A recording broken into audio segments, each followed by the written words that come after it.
This is Looking Forward for Astronomy 100 for Monday, the 3rd of March, 2014. As you get ready for class on Wednesday, I'd like you to read Unit 50 of the book, and I'd like you to think about 3 questions. The first question has to do with energy.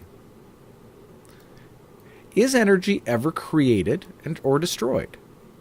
Is it possible for energy to come from nothing, or does the energy have to come from somewhere, and we get rid of it, does it go somewhere?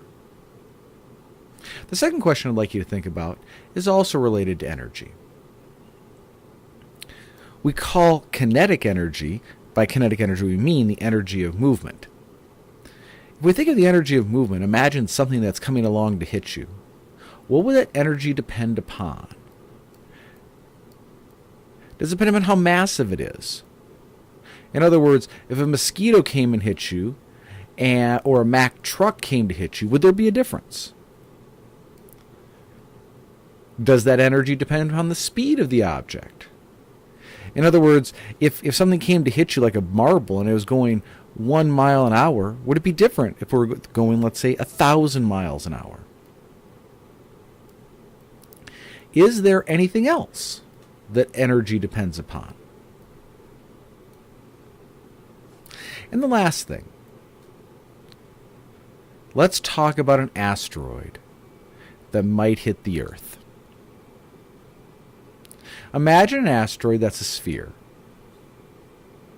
It's a sphere of, let's say, radius 3 meters.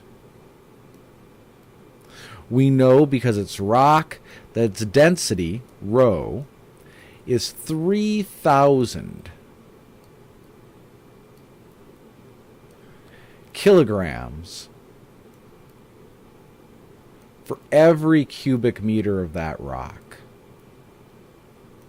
We also know that the volume of a sphere, from our high school math class, is 4/3 pi times the radius of something cubed.